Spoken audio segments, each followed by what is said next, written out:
Assalamualaikum warahmatullahi wabarakatuh. Alhamdulillahirabbil alamin, wassalatu wassalamu ala asrafil anbiya'i wal mursalin wa ala alihi wa sahbihi ajma'in. Rabbi shrah li sadri wa yassir li amri wa hlul 'uqdatam min lisani yafqahu qawli. Amma ba'd.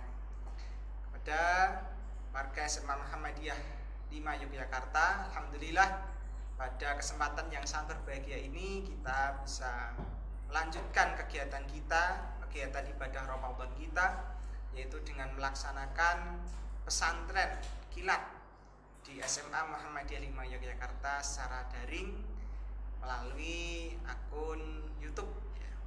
Alhamdulillah pada kesempatan yang berbahagia ini izinkanlah saya untuk menyampaikan sedikit materi berkaitan dengan perawatan jenazah.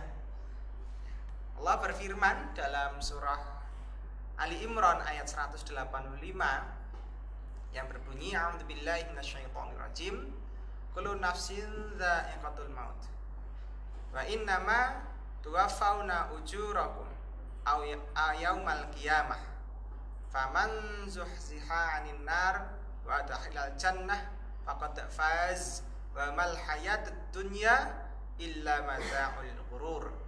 Yang artinya kurang lebih tiap-tiap yang berjiwa akan merasakan mati, dan sesungguhnya pada hari kiamat sajalah disempurnakan pahala-Mu.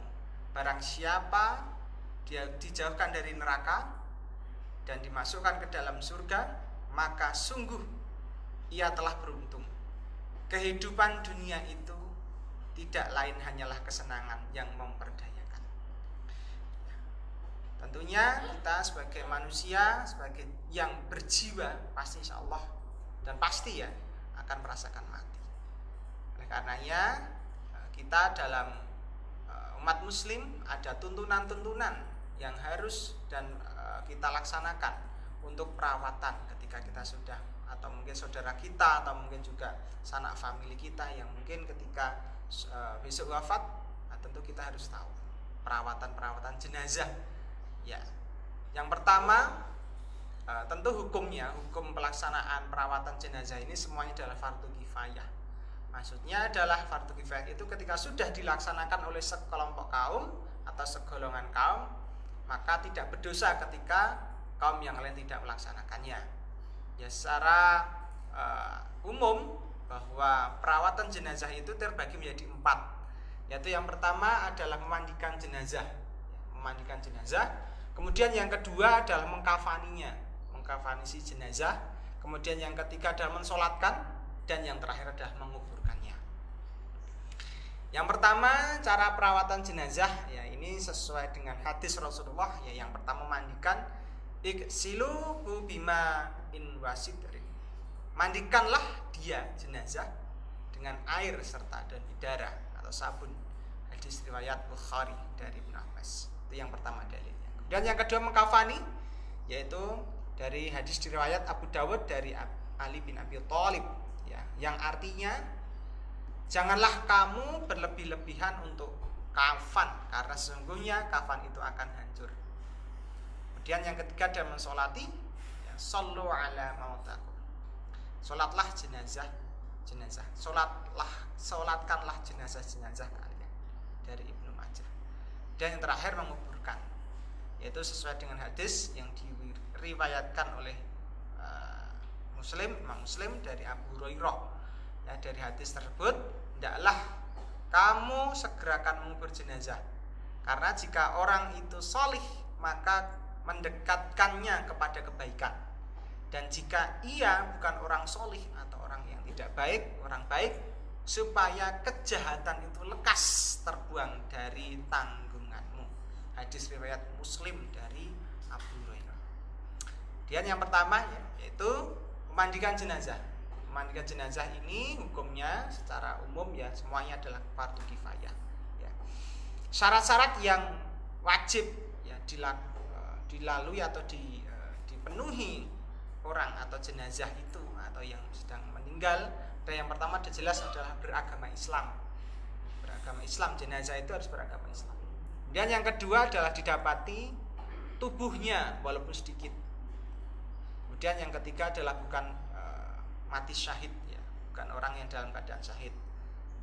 Catatan sebagai untuk pelaksanaan memandikan jenazah ini adalah yang memandikan jenazah itu harus sejenis, ya, kecuali ya suami boleh memandikan istri atau sebaliknya, suami bisa memandikan istri atau memandikan suami atau mahramnya atau keluarganya. Lebih diutamakan keluarganya, keluarga intinya.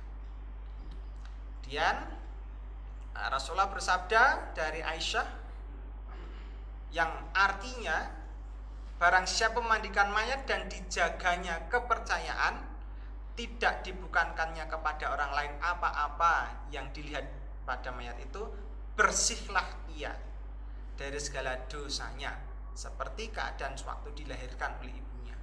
Beliau bersabda, hendakkanlah yang mengepalainya keluarga terdekat kepada mayat itu jika pandai memandikan mayat. Jika ia tidak, pandai siapa saja yang dipandang berhak karena waraknya atau karena amanahnya. Dari hadis riwayat Ahmad.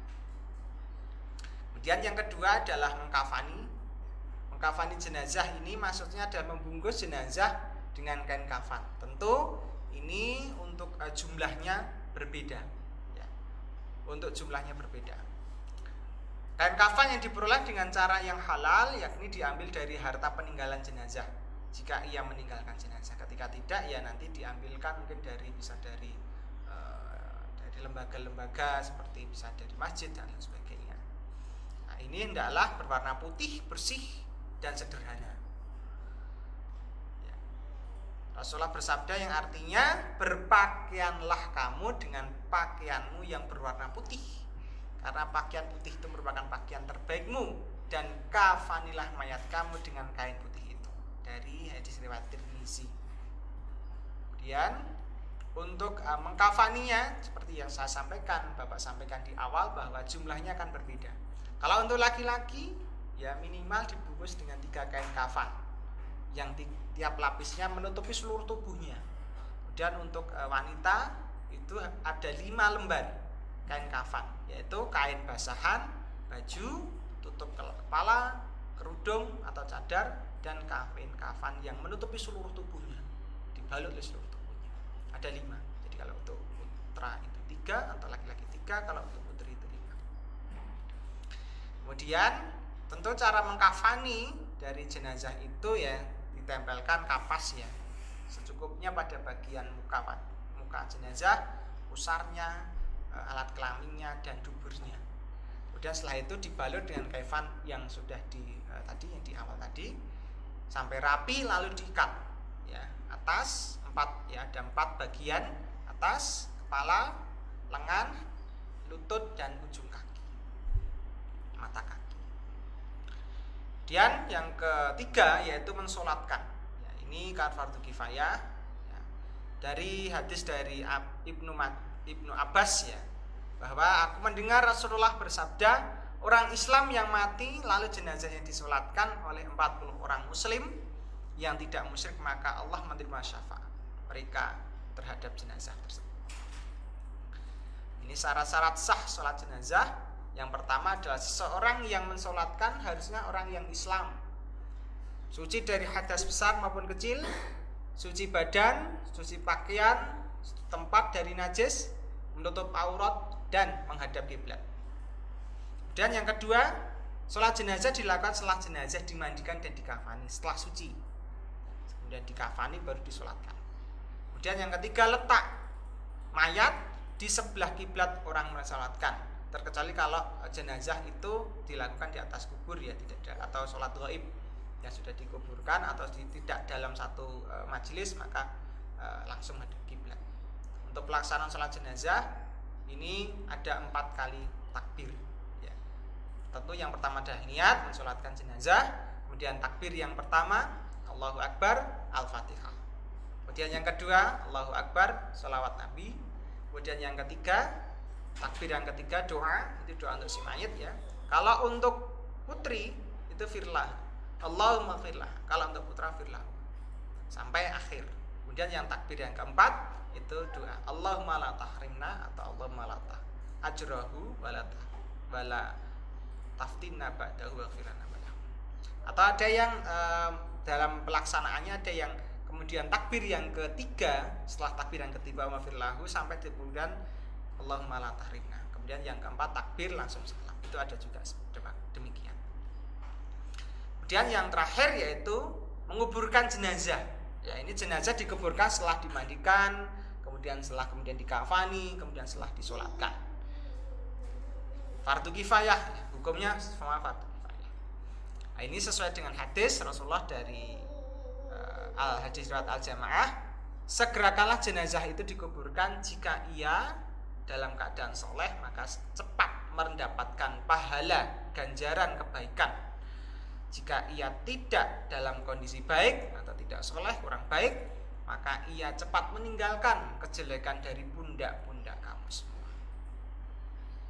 Kemudian untuk lubang dan tata cara penguburan, yaitu lubang kubur dibuat memanjang dari arah kalau misalnya dari arah utara ke selatan, ya panjangnya harus menyesuaikan dengan jenazah, ya 2x1 kalau pada umumnya. Kemudian dalamnya harus cukup agar nanti ketika bau busuk yang timbul dari jenazah itu tidak tercium oleh dari luar, dan apabila nanti mungkin ketika ada hewan liar itu tidak termakan oleh hewan itu.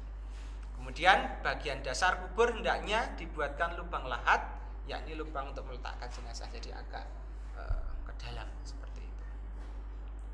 Tata cara penguburan itu nanti dimasukkan ke liang lahat dan dihadapkan pada kiblat, wajahnya pada kiblat, dan jangan lupa untuk tali yang tadi membungkus untuk bisa dicopot seperti itu. Demikian peserta pesantren Ramadan warga SMA Muhammadiyah 5 Yogyakarta berkaitan dengan perawatan jenazah. Tentunya dalam pelaksanaan perawatan jenazah ini mari kita belajar, karena kita punya tanggung jawab untuk mungkin besok orang tua kita atau mungkin saudara kita, sanak famili kita meninggal, kita bisa merawat jenazah mereka, karena sebuah kewajiban bagi kita sebagai seorang muslim terhadap orang tua atau sanak famili. Mungkin demikian yang bisa saya sampaikan. Atas banyak khilafnya mohon maaf. Selamat menjalankan pesantren Ramadan di SMA Muhammadiyah 5 Yogyakarta. Semoga dalam kondisi sehat, tetap menerapkan protokol kesehatan, dan semoga corona COVID-19 ini segera pergi dari bumi Indonesia maupun di dunia ini, dan insya Allah kita dipertemukan kembali oleh Allah di Ramadan tahun-tahun berikutnya. Demikian, terima kasih. Assalamualaikum warahmatullahi wabarakatuh.